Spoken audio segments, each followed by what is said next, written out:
से आप अपने कॉन्सेप्ट क्लियर करना चालू कर दो हाँ। तो आपको कोचिंग की जरूरत ही नहीं पड़ेगी। नीट यूजी का जो मीन्स सब्जेक्ट है, जो सिलेबस है, वो कम्प्लीटली डिफरेंट है। वहाँ पे जो बच्चे जाते हैं ना तो घर से बहुत टाइम तक दूर रहते हैं एंड पढ़ाई करना सब भूल जाते हैं, आपको भी पता ही होगा। हाँ, बहुत इसमें। Hello guys, welcome back to another podcast. So आज है हमारे साथ एक न्यू गेस्ट जिनका नाम है doctor Preeti. So doctor Preeti, Hi, my name is Preeti and I did my graduation from Lviv National Medical University, which is in Ukraine, and now I am waiting for my intern. So start करते हैं हम Ukraine से। जैसे कि इन्होंने बताया कि इन्होंने एमबीबीएस जो है यूक्रेन से किया है। सो यूक्रेन में लाइफ कैसा था? मिस करते हो यूक्रेन को? हाँ, यूक्रेन में लाइफ तो means as compare to India मुझे यूक्रेन में ज्यादा अच्छा लगता था, बिकॉज वहाँ का वेदर अच्छा है और फिर वहाँ के लोग भी बहुत मीन्स बोलते हैं ना काइंड है और अच्छे से बात करते हैं। तो वहाँ का मुझे मीन्स लाइफस्टाइल मुझे वहाँ का पसंद है। वहाँ पे तुम कभी भी निकल सकते हो, फिर पढ़ाई भी मतलब सब अपने हिसाब से अपने अकॉर्डिंग कर सकते हो। पढ़ाई भी मीन्स जब भी तुम्हें अपना टाइम टेबल सेट कर लो, फिर पढ़ाई करो पूरा टाइम, जितना भी तुम्हें काम वाम खत्म करो, फिर आराम से शाम को पढ़ाई करने बैठो। तो वही मीन्स अपना लाइफ, अपना रूल, सब कुछ अपना है। तो मीन्स तो वो लाइफ मुझे ज्यादा बेटर लगती है। यूक्रेन का इन्होंने लाइफ बता दिया, बहुत सही जा रहा था इनका। तो 6 साल अपने जो काटे, तो 6 साल एक नटशेल में बता सकते हो कि कैसा रहा जर्नी एमबीबीएस पढ़ाई का कैसा था? मीन्स नटशेल में मीन्स मजेदार भी था और बिकॉज वहाँ पे मतलब अच्छा था, सब कुछ अच्छा था। और ऐसा नहीं कि कॉम्प्लिकेशंस नहीं है, मीन्स कॉम्प्लिकेशंस भी थी क्योंकि अपना काम खुद ही करना है। वहाँ पे A to Z जो भी हाउस होल्ड थिंग्स है तो वो भी हमें करना है खुद। तो फिर मीन्स था, मीन्स डिफिकल्ट तो था, बट मीन्स बोलते ना किया मैंने। हाँ, सही। और जो ये वॉर हुआ था यूक्रेन रशिया का, तभी आप कौन से ईयर में थे और ये क्या आपको दिक्कत हुई थी वहाँ पे? क्योंकि ये इन्होंने जो यूक्रेन से एमबीबीएस किया था वो कम्प्लीटली वॉर जोन में था। आपका सिटी मतलब बॉर्डर्स पे था रशिया के या फिर अंदर? नहीं, मैं मीन्स एक्चुअली मैं सेफ साइड में थी। मीन्स मैं लवीव मीन्स नॉर्मली जो भी यूक्रेन का जो भी मीन्स बोलते हैं ना सिटी है, तो वो सबसे सेफ साइड होता है। तो मुझे इतना कोई प्रॉब्लम नहीं हुआ, बट ये नहीं कि मीन्स बोलते हैं बिल्कुल भी प्रॉब्लम नहीं हुआ। मेरे को भी बंकर्स में जाने पड़ते थे। तो जब भी अलार्म्स ये बजता था, लाइक कभी हाँ सायरन बज जाता था 2 बजे 3 बजे रात के, तो फिर डर लगता था एकदम से भाग के जाओ। तो मतलब ये सायरन वो लोग जानबूझ के बजाते थे या फिर आपको प्रैक्टिस होना चाहिए उसके लिए? नहीं मीन्स लाइक कैसे था कि पहले शुरू किए 1-2 बार ऐसे मीन्स प्रैक्टिस के लिए 1-2 बार बजाए थे ताकि लोगों को पता चले कि कैसे जाना है। हाँ। फिर उसके बाद अगर कोई ऐसा वॉर हो जाता है तो फिर अंदर घुसना है अपने को। हाँ, फिर उसके बाद जब भी बचता था हम तो एकदम रात को 2 बजे 3 बजे बस निकलते थे और मतलब कुछ देखते नहीं थे, बस अपने डॉक्यूमेंट्स लो और निकलो। हाँ, तो बहुत पैनिक वाला सिचुएशन। ये बात यहाँ पे बोलना चाहूंगा, जो यूक्रेन से एमबीबीएस किए हैं उन स्टूडेंट्स को मतलब सिखाया गया था कि सायरेंस अगर बजते तो बंकर्स में कैसे अपने सब सारे डॉक्यूमेंट्स लेके भागना है। हाँ। तो अगर कुछ वॉर का सिचुएशन फटाक से हो जाता है तो फिर फटाक से इवैक्यूएट कैसे किया जाए।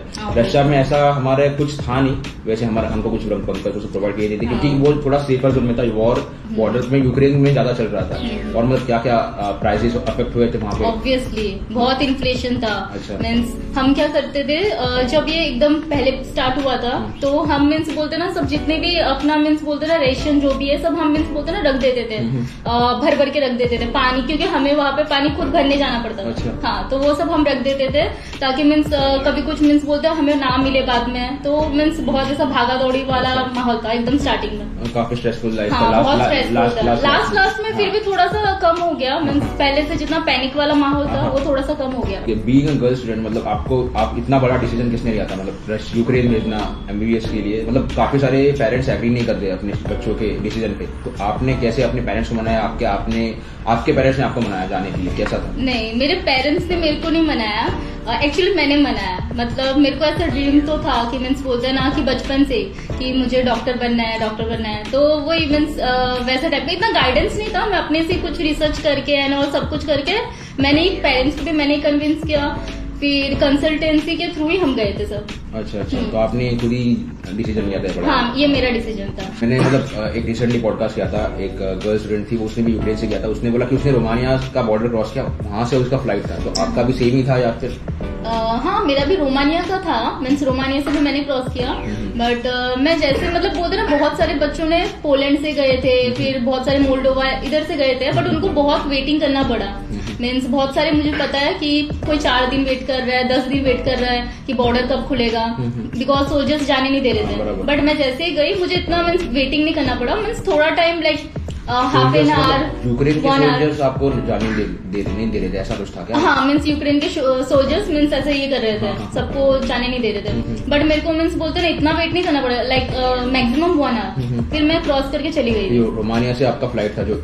हाँ रोमानिया से फ्लाइट था, बट रोमानिया में बहुत टाइम के लिए स्टे था, I think so something 3 to 4 days stay था हमारा। अच्छा 3 to 4 days के बाद उन्होंने ही दिया था या फिर आपने खुद का देख लिया? उधर से नहीं मीन्स उधर हमें एक शेल्टर में रखा था, बहुत सारे लोग थे तो उधर ही हमें रखा था। तो इंडिया वालों ने फ्लाइट अरेंज की थी इवैक्यूएट करने के लिए? हाँ इंडिया वाले। Why did you choose Ukraine? मतलब यूक्रेन ही चूज क्यों किया? मतलब रशिया का भी ऑप्शन था, जॉर्जिया का भी ऑप्शन था, यूक्रेन ही चूज क्यों किया प्रीवियस के लिए? एक्चुअली मैं रिसर्च कर रही थी, मैं ये रशिया अच्छा है कि यूक्रेन अच्छा है, जॉर्जिया, तो मेरे ऑप्शन में रशिया था एंड यूक्रेन था, बट उसमें से भी मैं कॉलेजेस देख रही थी कौन सा बेस्ट है, तो मुझे यूक्रेन का लविव सबसे बेस्ट कॉलेज लगा। मैं रिसर्च ये जब कर रही थी तो इसलिए मैंने वो चूज किया। और अभी यूक्रेन जा सकते हैं बच्चे एमबीबीएस करने या फिर अभी कुछ प्रॉब्लम हो रहा है? नहीं अभी मीन्स अभी तो वो वॉर का सिचुएशन है, तो मीन्स नहीं जाना है सबसे सूटेबल है। और जो लोग वहाँ पे पढ़ रहे हैं वो पढ़ रहे हैं, मीन्स मेरे जूनियर्स है वो अभी तक पढ़ रहे हैं, मीन्स लाइक 3rd ईयर में 4th ईयर में, अभी क्या ही कर सकते हैं तो जिनके पास इंडिया आ सकते हैं वापस?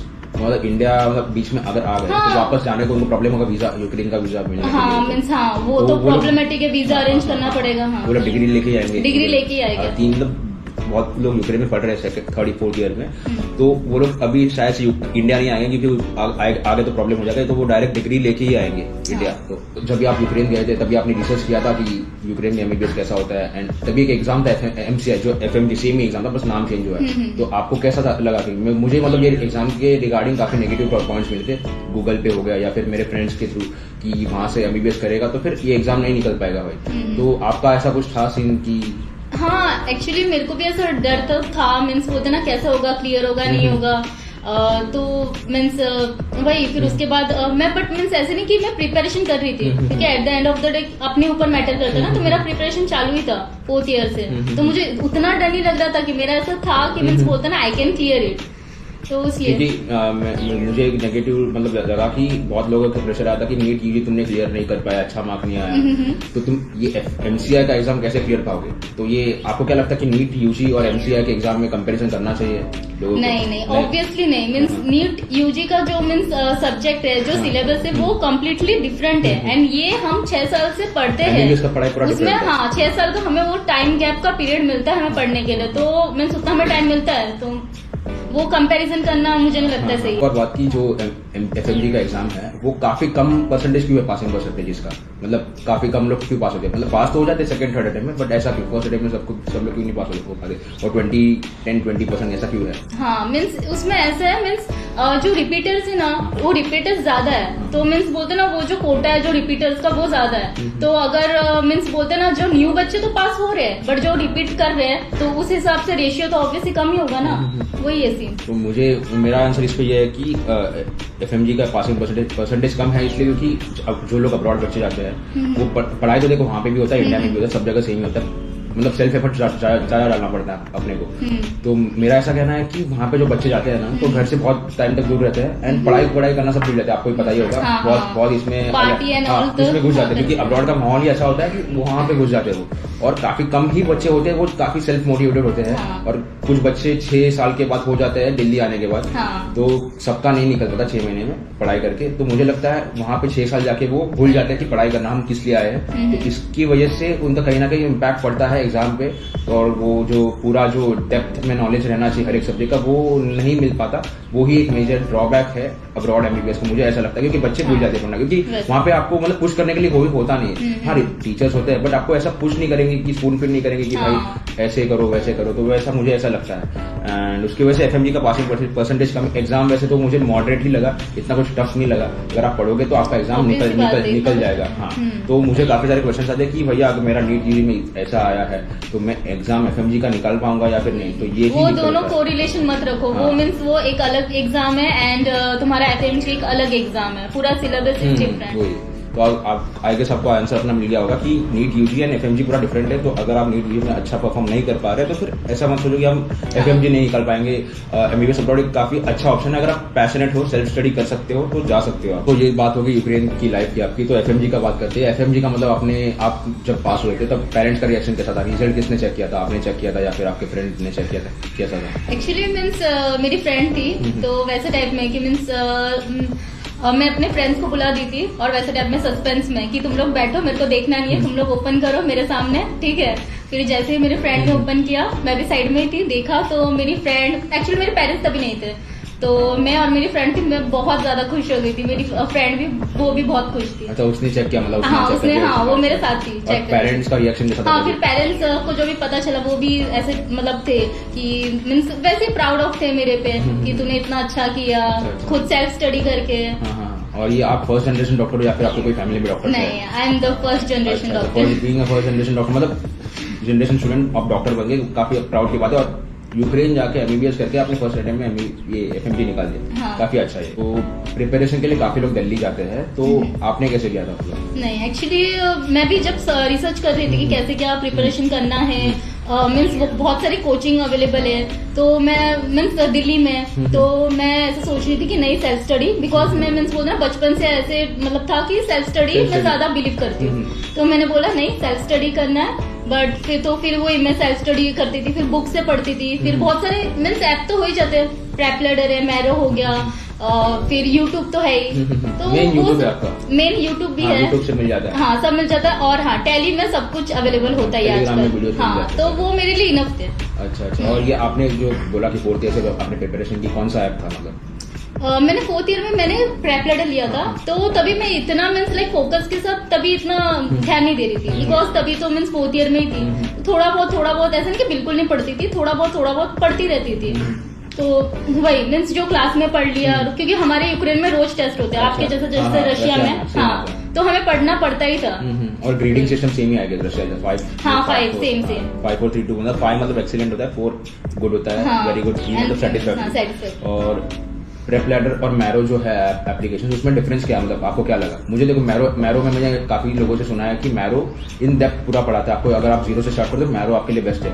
हाँ अगर आपको ऊपर से पढ़ना है जो इंपॉर्टेंट टॉपिक्स है तो आपके लिए प्रेपलैडर बेस्ट है। तो आप क्या कहना चाहोगे? मेरा ये कहने का मतलब रहेगा मीन्स बोलते हैं प्रेपलैडर एंड मैरो दोनों ही बेस्ट है, बट अपना मतलब तुम्हें जो टीचर तुम्हें कंफर्टेबल हो, क्योंकि मुझे बहुत सारे टीचर जो डेप्थ में प्रेपलैडर में भी पढ़ाते थे तो मुझे वो अच्छे लगे, और कुछ मैरो में भी, तो उन दोनों का ऐसे कंपेरिजन नहीं कर सकते, या फिर तुम अपने फ्रेंड का एक ऐप ले लो, एक तुम ले लो, वैसे टाइप में भी तुम पढ़ सकते हो। अच्छा, तो आपने दोनों से प्रिपेयर किया? थोड़ा हाँ मैंने थोड़ा प्रेप से थोड़ा मैरो से, जो मुझे टीचर कंफर्टेबल लगा, जिसका टीचिंग मुझे ज्यादा अच्छा लगा। यूक्रेन में आप जो पढ़ते थे, पढ़ाई करते थे, आप इंडियन ऑथर्स के बुक से पढ़ते थे या फिर रशियन ऑथर्स? कैसा था मतलब पढ़ाई का? देखो मैं तो इंडियन ऑथर्स प्रेफर करता था, वहाँ पे हमको लिस्ट दिया था कि ये बुक पढ़ो, तो आपका क्या था?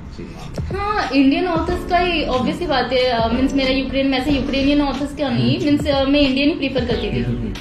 और वहाँ पे मतलब जो आपके ये रखते थे पोस्टिंग्स लगते थे, वो मतलब डेली लगते थे या फिर कैसा था? क्लिनिकल पोस्टिंग बेसिकली कैसे थे वहाँ पे मतलब? क्लिनिकल पोस्टिंग मीन्स हमारा जैसे कि हमारे हर ईयर में जैसे ऑप्स का होता था, फिर सर्जरी का होता था, जो हमारा पढ़ाई के साथ साथ हमारा पोस्टिंग भी वहाँ ही होता था। मतलब 4th हमारे रशिया में देखो 4th ईयर से मेन क्लिनिकल पोस्टिंग चालू हो जाता है, तो यूक्रेन में भी ऐसा था 4th ईयर से, मतलब दिन में एक ही क्लास लगती थी, 20 मतलब 2 हफ्ते तक वो ही सब्जेक्ट चलता था, ऐसा वैसे साइकिल्स करते थे। अपने फर्स्ट ईयर से प्रिपरेशन कैसे चालू की थी? मतलब बुक से ही चालू की थी या फिर कोई ऐप लिया था फर्स्ट ईयर में, या फिर कैसा था?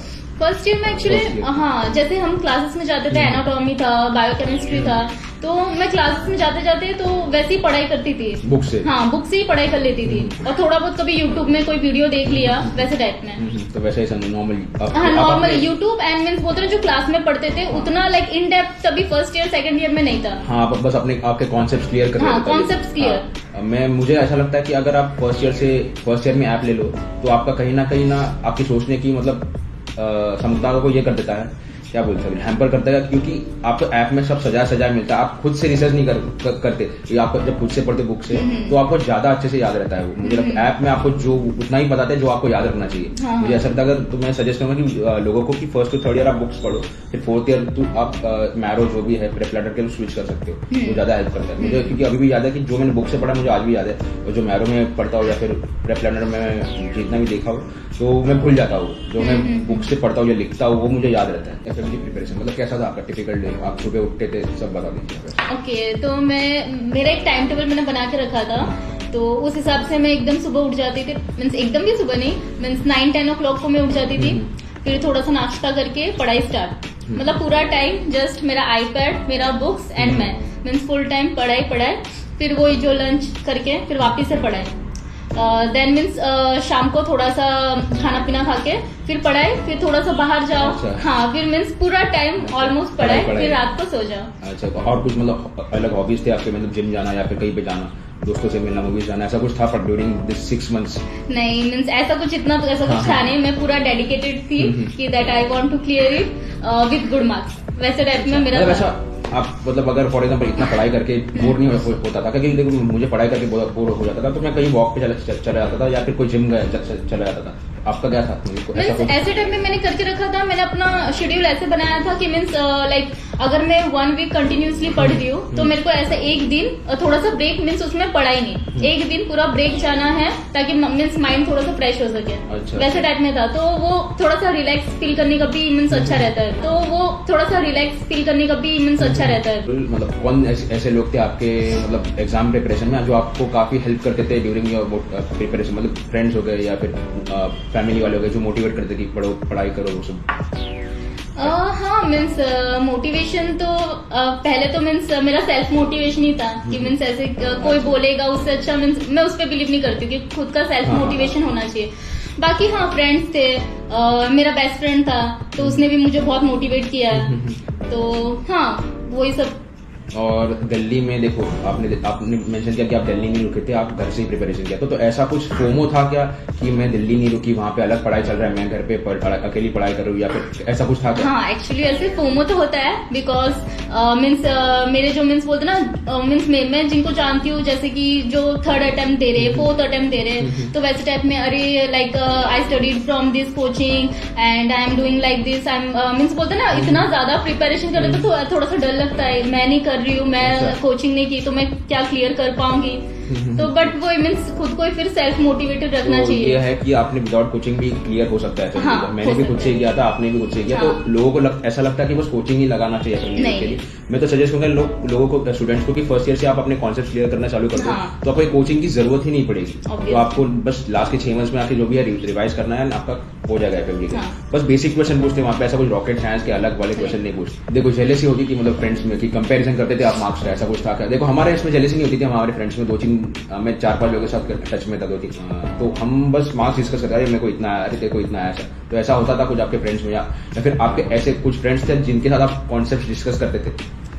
मीन्स जैसे जेलेसी वाले फ्रेंड्स आप जैसे बता रहे हो, तो मैं ऐसे टाइप के फ्रेंड्स नहीं रखती हूँ कि मीन्स बोलते ना मेरे को चैलेंज करे, तो वैसे टाइप से दूरी रहना सही है।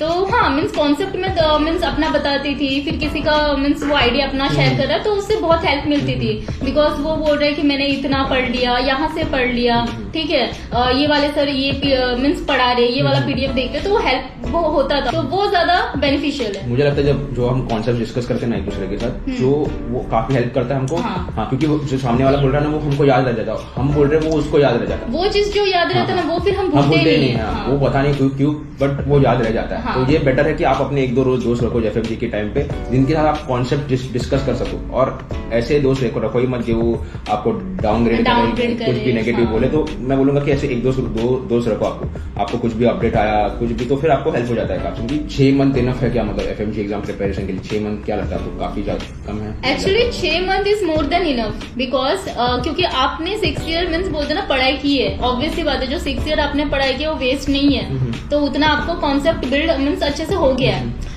बिकॉज मैं आई थी अगस्त में, आई थी अगस्त 1 अगस्त, ओके। फिर उसके बाद मैंने ऐसा टाइप का मैंने सोचा था कि 1 मंथ मैं पूरा गैप लूंगी, फ्रेंड के साथ घूमूंगी and means movie and all, पूरा ऐसा टाइप में गैप। तो 1 मंथ का गैप लेके मेरे पास बच रहा है 5 मंथ्स। तो 5 मंथ्स में मैंने अच्छे से प्रिपरेशन करके, गैप जो आपने बोला काफी जरूरी है, मतलब ये अपने माइंड के लिए रिफ्रेशमेंट के लिए। हाँ, रिफ्रेशमेंट इज द मस्ट। तो वही 5 मंथ्स मेरे लिए इनफ था बिकॉज हाँ। और ये मैं बोलूंगा कि कोई भी स्टूडेंट है वो 6 साल कुछ करता है नहीं और वो पूछेगा कि 6 मंथ देना, तो उसके लिए क्या बोलोगे आप? नहीं मैं ये ग्लोरीफाई नहीं कर रही हूँ कि मीन्स बोलते ना 6 ईयर कुछ भी नहीं करके फिर आप बोल रहे हो कि 6 मंथ्स इज इनफ। नहीं, 6 ईयर मीन्स तुम्हें पढ़ना है, तुम्हें मीन्स अगर मीन्स बोलते ना अगर तुम्हें ABCD ही नहीं आता तुम फिर अल्फाबेट कैसे लिखोगे? डायरेक्ट कैसे करोगे? और एक और चीज की आपके साथ वाले कुछ फ्रेंड्स होंगे जो एग्जाम फर्स्ट या नहीं निकल पाए होंगे, तो आपका क्यों निकला और उनका क्यों नहीं निकला? ऐसा आपने कौन सा चीज डिफरेंट किया बाकी स्टूडेंट से जो आपका निकल गया एग्जाम और आपको अच्छे मार्क्स आए? तो ऐसा क्या, कौन सी चीजें थे जो आप कंसिस्टेंटली करते रहते थे एग्जाम के लिए? मुझे ऐसा लगता है कि बिकॉज मैं कंसिस्टेंट थी। मीन्स अगर मैं एक दिन का ब्रेक ले रही हूँ पूरे 1 वीक में, फिर उसके बाद मैं वो कंसिस्टेंट थी कि जो मेरा अभी नेक्स्ट डे स्टार्ट होगा तो मुझे वेस्ट नहीं करना है। तो वो कंसिस्टेंट होना चाहिए बिकॉज मुझे ऐसा लगता है कि जो क्लियर नहीं कर पाए तो वो शायद कहीं ना कहीं मीन्स कंसिस्टेंट नहीं रहे होंगे, या फिर ये भी हो सकता है मीन्स हाँ ये सबसे मेन बात मीन्स बहुत सारे लोग ऐसे करते हैं कि अपना जो मीन्स बोलते हैं ना जो प्लेटफॉर्म से पढ़ रहे हैं फोमो में आके ऐसे करते हैं कि नहीं मीन्स वैसे टाइप में नहीं मेरा फ्रेंड इससे पढ़ रहा है तो मैं भी इससे पढ़ूंगा। तो वो मत चेंज करो, तुम जिससे पढ़ रहे हो जिससे तुम्हें समझ में आ रहा है that would be the best thing. हाँ, तो ये अच्छी बात बोली कि कंसिस्टेंट जो भी करो कंसिस्टेंटली करते रहो, वही चीज हाँ। आपको मतलब हो जाएगा। एंड आपने ये अच्छा बोला कि जो प्लेटफॉर्म से पढ़ रहे हो वही प्लेटफॉर्म से कंटिन्यू रखो, अलग अलग 10 प्लेटफॉर्म से पढ़ने की जरूरत नहीं है। एंड आपने जैसे बताया प्रेपरेटर से पढ़ा, मैंने मैरो से पढ़ा, तो फिर मैं इधर यहाँ पे बोलना चाहूंगा कि आप अगर प्लेटफॉर्म से पढ़ रहे हो ठीक है, बट अगर आप जब MCQ ग्रैंड टेस्ट लेते हो आप अलग अलग प्लेटफॉर्म से दो तो आपको काफी मतलब हेल्प हो जाएगा। फॉर एग्जाम्पल आप मैरो से पढ़ रहे हो, मैरो के GTs दे रहे हो, आपके स्कोर्स इंक्रीज तो हो रहे हैं बट आपको मैरो का लैंग्वेज कहीं ना कहीं रट्टा हो जाता है और आपके सामने क्वेश्चन आता है आप फट से मार्क करते हो विदाउट ये ऑप्शन ये पड़े लास्ट लाइन नहीं पड़ेगी। तो मैं बोलूंगा कि वैसा मत करो, आप अलग अलग प्लेटफॉर्म से GT दो तो आपको समझेगा कि आप एग्जैक्ट कहाँ स्टैंड करते हो। क्योंकि मैं मैरो के GT देता था, मेरे को अच्छे स्कोर आते थे 200, 180, 190, बट सडनली मैं प्रेप के GT पे स्विच करता था, सडनली 30-40 मार्क्स का डिफरेंस आ जाता था। तो आपका साथ ऐसा हुआ था, आपने क्या किया था? आपने एक्चुअली मैं पहले मीन्स मेरे पास प्रेप लीडर का ऐप था। तो मैंने prep leader is difficult because जितने भी सर भी है प्रेप लीडर को डिफिकल्टी बोलते हैं ग्रैंड टेस्ट के मामले में। तो मैं प्रेप लीडर देती थी ना, मेरे को मार्क्स आते थे, मतलब फर्स्ट मुझे मार्क्स आया था समथिंग 140। मेरा तभी प्रिपरेशन जस्ट चालू था। फिर उसके बाद नो कम बैक मीन्स बोलते ना फिर तुम्हारा मार्क्स बढ़ना चाहिए। फिर मेरा 150 देन 160 210 तक भी गया है प्रेप लैडर में। एंड प्रेप लैडर मैरो में ये डिफरेंस है कि प्रेप लैडर तुम्हारा ज्यादा डिफिकल्ट है एंड मैरो इजी है और वो FMG बेस्ड वैसे टाइप में, क्योंकि वहां पे भी एग्जाम में वैसे ही टाइप में आता है। तो वो ये अच्छी बात बोली कि आप मतलब अलग अलग इससे स्विच कर सकते हो। और प्रेप लैडर का थोड़े से क्वेश्चंस मुझे भी हाई लेवल के लगे थे, ठीक है, तो आप अलग अलग प्लेटफॉर्म से GTs दे सकते हो। वैसे ही फ्री मिलता है वो फ्री GTs, तो सेरिबेलम हो गया, प्रेप लैडर हो गया, गुरुकुल हो गया, काफी सारे क्लासेस वाले भी अपने फ्री GTs देते हैं दिल्ली वाले लोग। तो वो है। और ग्रैंड टेस्ट आपने कब से देना चालू किया था? ये पहले से देते थे से या फिर प्रिपरेशन कुछ सब्जेक्ट्स होने के बाद देना? नहीं, एक्चुअली मैं मीन्स पहले मेरा तो कंसेप्ट क्लियर कर रही थी और जितने भी वीडियोस है जितने भी नोट्स अच्छे से मैं कंप्लीट करके मेरा ऐसे मैंने प्रिपरेशन किया, पहले कंप्लीट किया वीडियोस एंड नोट्स, उसके बाद मैं GT में गई ताकि वो कॉन्फिडेंस रहे कि मैं मीन्स बोलते ना मुझे अच्छे मार्क्स लगे। बिकॉज अगर मेरे को कभी ऐसे अच्छे मार्क्स नहीं आएंगे GT में तो मैं बहुत मीन्स ऐसे मैं अपना मीन्स वो डिप्रेशन में चली जाती थी, कॉन्फिडेंस मेरा लूज हो जाता था। बिकॉज ऑब्वियसली बात है वो तुम्हारा फाइनल एग्जाम में भी वही मैटर करेगा, वैसे टाइप का तुम्हारा सिनेरियो होगा। GTs आप कैसे देते थे? एवरी 15 डेज देते थे, मतलब एवरी वंस अ मंथ देते थे या फिर कैसा था? मैं GT 1 वीक में एक बार दे देती थी। अच्छा। मैं ऐसे मैंने शायद टोटल में कब से देना चालू किया था? मतलब एग्जाम दिसंबर में होता है। हाँ, तो आपने कब से देना चालू किया था GT? मैंने GT देना स्टार्ट किया था अक्टूबर से मैंने GT देना स्टार्ट किया था। अच्छा। और आपने 15-20 डेज में या फिर मंथली एक बार देते थे ऐसा था? हाँ, मंथली एक बार या फिर कभी कभी एक हफ्ते में एक बार, मीन्स अपना प्रिपरेशन चेक करने के लिए मेनली वही था। और मैं बोलना चाहूंगा कि जितने भी GTs देते हो आप सही है, बट उसको अगर आप रिव्यू नहीं करते, मतलब क्या गलत हुआ, हाँ। क्या सही हुआ, ये वो देखते नहीं, हाँ। तो आपका दिन वेस्ट है, क्योंकि आपको हाँ। समझा ही नहीं आपने क्या किया है। तो आपका अगर सक्सेसफुल स्कोर जीटी में इंक्रीज करना है तो आपको हर एक जीटी रिव्यू करना पड़ेगा, तो ही आपका मतलब स्कोर इंक्रीज होगा। भले ही आपको दो दिन लगे, 3 दिन लगे, आपने वैसे किया था, हर एक जीटी रिव्यू करते थे ना। एक्चुअली मैं स्टार्टिंग में ऐसे रिव्यू नहीं करती थी, स्टार्टिंग में 1-2 जीटी मैंने ऐसे ही दिया ऐसे ही है, देते हैं। हाँ, ताकि देखने के लिए कि मेरा प्रिपरेशन कैसा है। फिर थोड़ा सा टाइम निकाल के पूरा एकदम गो थ्रू करती थी कि पूरा रिव्यू करती थी, फिर थोड़ा सा अपना मिस्टेक से समझ में आता है कि ये मिस्टेक फिर करना ही नहीं है, क्योंकि जीटी का एकदम मेन बात ये है कि मीन्स बोलते हैं ना, तुम एक बार वो मिस्टेक करोगे तो नेक्स्ट टाइम तुम वो करोगे ही नहीं, मुझे तो मतलब तुम्हें वो याद रहेगा। वॉर का बारे में बताओ, क्या मतलब इंडियंस के खिलाफ रेसिज्म था वहाँ पे, कैसा था? हाँ, मीन्स पहले नहीं था, जब हम स्टार्टिंग में गए थे, फर्स्ट ईयर सेकंड ईयर नहीं था, बिल्कुल भी नहीं था। But after war because means जो भी नाटो का जो भी हुआ, तो उसके बाद रेसिज्म हुआ। मीन्स इंडियंस को इतना उन लोग पसंद नहीं करते थे, बिकॉज पहले उनके लिए इंडियन मीन्स अच्छे ही थे, उन लोग फॉरेनर्स को अच्छे से प्यार से रिस्पेक्ट से ट्रीट करते थे। बट आफ्टर वॉर मीन्स मुझे ऐसा लगा कि ऐसा टाइप का उनका बिहेवियर सब इंडियंस के साथ था, रेसिज्म था। वॉर के सब, बाद- हाँ, सब सुनने भी आता था कि रेसिज्म हो रहा है, ऐसे टाइप में था आफ्टर और वॉर। ये मिसाइल देखे आपने क्या उड़ते हुए? हाँ, ऑब्वियस सी बात है। मीन्स कभी रात को 1-2 बजे हॉस्टल शेक हो जा रहा है, तो तभी नीचे जाओ भाग भाग के। और डायरेक्ट बंकर में जाना पड़ा था। हाँ। ये शेक क्यों होता था? क्योंकि मिसाइल्स जो सब निकल हाँ, रही थी। मिसाइल्स एकदम, मैं मीन्स बाहर जा रही हूँ तो मिसाइल्स एकदम ऊपर से ही जा रहे हैं, तो बहुत डरावना, एकदम रात को 2 बजे रोना।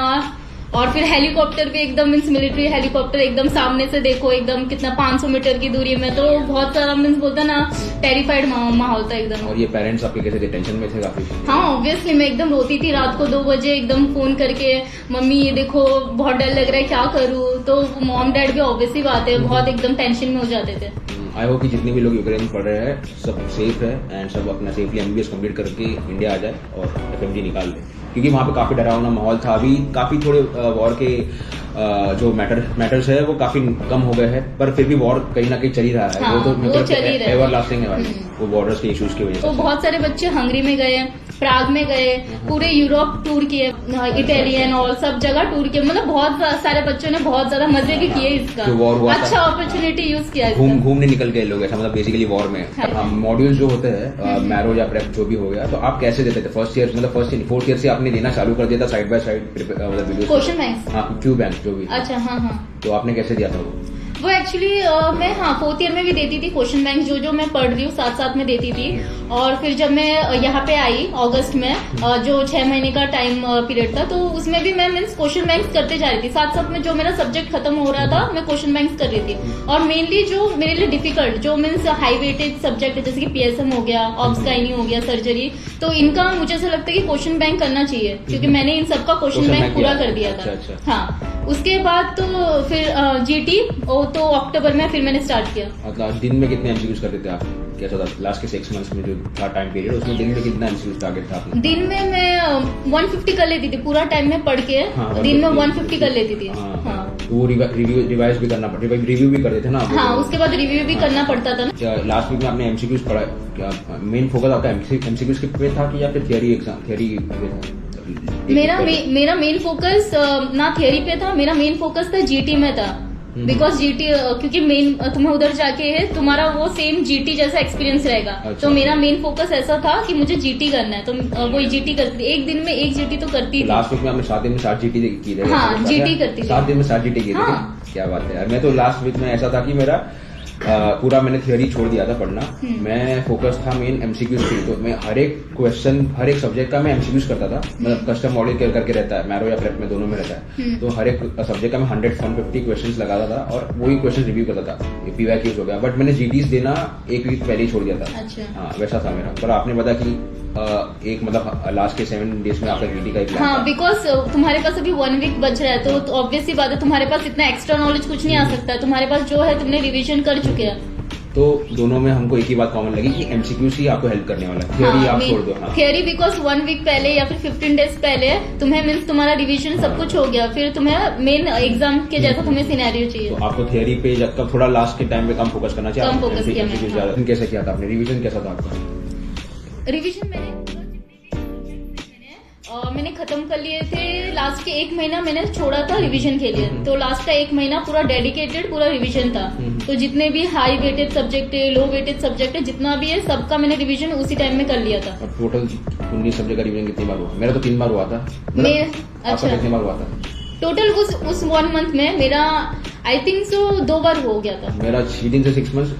फर्स्ट रिवीजन के लिए मुझे 4 मंथ लग गए, फिर सेकंड रिवीजन 1 महीने में कर लिया था, लास्ट का रिवीजन 15-20 दिन में कर लिया था। ऐसा मेरा ये मानना, अगर तुम कितना भी मीन्स पढ़ लो ना, अगर तुम रिवीजन नहीं कर रहे हो ना, तुम जितना भी पढ़ रहे हो सब वेस्ट है। हाँ, जो भी पढ़ो, अगर कम भी पढ़ रहे हो तो रिवाइज करो वो कॉन्सेप्ट। ऑब्वियस सी बात है, बिकॉज ये जो मीन्स 4 मंथ पढ़ा ठीक है, बट जो 1 मंथ मेनली रिवीजन किया ना, वही मेरे को काम दिया मेनली। ठीक है, मतलब वीकर सब्जेक्ट जो आपके थे एफएमजी के टाइम में, वो आपने कैसे टैकल किया? क्या सीन था वहाँ पे वीकर सब्जेक्ट का? मेरी वीकर सब्जेक्ट पीएसएम थे, तो उसका तो मैंने क्वेश्चन बैंक किया, और मैं ज्यादातर उसके मीन्स नए मॉड्यूल्स करती थी, और उसी का ही ज्यादा मैं मतलब बोलते ना, लास्ट में भी मैंने उसको ही ज्यादा प्रेफरेंस दिया, बिकॉज वो मेरा वीक था वो सब्जेक्ट। अच्छा, एमसीक्यू ज्यादा किया आपने? हाँ, एमसीक्यू ज्यादा किया, और उसका वीडियोस भी उसका ही सबसे ज्यादा उसको टाइम दिया, बिकॉज वो हाई वेटेड सब्जेक्ट भी था। पीएसएम सब्जेक्ट जो है आपने पूरा देखा था? मतलब पूरे सारे वीडियोस जो थे, इतना लेंथी सब्जेक्ट है, आपने सारे वीडियो देखे थे? मैंने पीएसएम का पूरा वीडियो देखा। अच्छा, मैंने पीएसएम का बेसिकली क्या किया था कि मेरे पास टाइम नहीं था लास्ट के प्रिपरेशन में, तो फिर मैंने किया था पीएसएम का रिवीजन वीडियोस मैरो का, और सारे एमसीक्यूज के थे और सारे पीवाईक्यूज के थे, तो मेरे को वही हेल्प किया। बट ऐसा आप लोग करना नहीं चाहिए, हर एक सब्जेक्ट को डीप डेप्थ में जाना चाहिए और सारे एमसीक्यूज करने चाहिए। भले तुम्हें मीन्स 1 मंथ या फिर 1.5 मंथ भी लगे, मुझे ऐसा लगता है कि हाई वेटेड जो सब्जेक्ट उसको बिल्कुल मत छोड़ो, और पीएसएम को तो खासकर छोड़ना है। पीएसएम को नहीं छोड़ना, बिकॉज बहुत स्कोरिंग सब्जेक्ट है वो।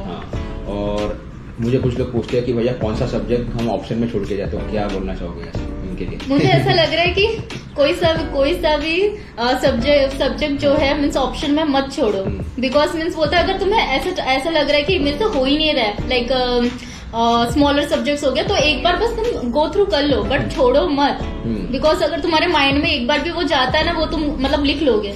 वही इन्होंने बात अच्छी बोली कि कोई भी सब्जेक्ट ऑप्शन में नहीं छोड़ना चाहिए, क्योंकि ये छोटे सब्जेक्ट होते हैं, जैसे साइकेट्री, ऑर्थो, अपना रेडियो हो गया, तो वो सब्जेक्ट्स काफी स्कोरिंग होते हैं, और वो सब्जेक्ट्स में आप अच्छा कर सकते हो। तो मैं ऐसा नहीं बोलूंगा कि आपको मतलब हर एक सब्जेक्ट का डेप्थ में नॉलेज होना चाहिए, बट ऐसा भी नहीं होना चाहिए आपको एक सब्जेक्ट के बारे में कुछ भी नहीं पता होना चाहिए, क्योंकि वही डिसाइडिंग फैक्टर होता है कि आपका स्कोर अच्छा आएगा कि नहीं, वेदर इन एफएमजी और इन नीट पीजी। तो सब सब्जेक्ट का आपको थोड़ा बहुत तो नॉलेज होना चाहिए इधर उधर का।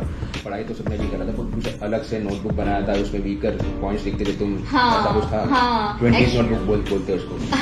बनाया था तुमने? एक्चुअली मीन्स वैसे नहीं, मैंने अपना ऐसा टाइप में बनाया था कि जो मुझे मीन्स ऐसा लगता है कि जो इम्पोर्टेंट है, जो मुझे लास्ट मिनट में बहुत हेल्प करेगा, हर सब्जेक्ट का मैंने ऐसे लिख लिया था, जो भी 19 सब्जेक्ट लिख लिया था। हाँ, मीन्स आईपैड में लिख लिया था 19 सब्जेक्ट, और उसका मतलब बोलते ना लास्ट मिनट रिविजन के लिए होना ही चाहिए, जो इम्पोर्टेंट पॉइंट्स है मैं लिख रही थी, बिकॉज रिविजन के लिए तुम्हें इतना टाइम नहीं मिलने वाला है, तो मैं हर पूरे 19 सब्जेक्ट का इम्पोर्टेंट पॉइंट्स जो भी है सब लिख आना चाहिए ना वीडियोस के लिए। ऐसा नहीं कि भाई इंडिया में आप रिपीट मार रहे हो, और नीट यूजी के लिए जो है रिपीट करना चाहिए बच्चों को, क्योंकि काफी लोग 4-5 रिपीट करते हैं, उसके बाद रशिया निकल जाते, तो उनके 4-5 साल तो ऑलरेडी वेस्ट हो गए, उसके बाद वो रशिया अब्रॉड जाते, तो एमबीबीएस का पढ़ाई जो 11-12 साल का हो गया। तो इस बारे में क्या बोलना चाहोगे? रिपीट करना चाहिए? मुझे ऐसा लगता है कि रिपीट नहीं करना चाहिए। अगर रिपीट कर भी रहे हो, तुम्हें अपने पे बिलीव है, तो 1 ईयर ठीक है, उसके बाद तुम्हें अपना मीन्स समझ जाना चाहिए कि मीन्स लाइक ऑब्वियस बात है, कॉम्पिटिशन इज वेरी हाई, तो तुम मीन्स बोलते ना उतना टाइम वेस्ट मत करो, और वही मीन्स सब पेरेंट्स भी तुमसे होप लगाए कि तुम कर लोगे क्रैक, तो उतना मीन्स उसमें मीन्स ये मत करो, अपना टाइम वेस्ट मत करो। इससे अच्छा तुम अब्रॉड चले जाओ, और तुम उतने टाइम में तुम डॉक्टर भी बन जाओगे जल्दी से। सही है। आई होप कि यू एंजॉयड द वीडियो, और आपको पता चल गया होगा एमबीबीएस अब्रॉड जाना चाहिए कि नहीं, life in Ukraine, FMG preparation doctor Preeti ने कैसा किया था। So thank you so much for giving us time. Thank you so much. Thank you so much guys. Bye bye.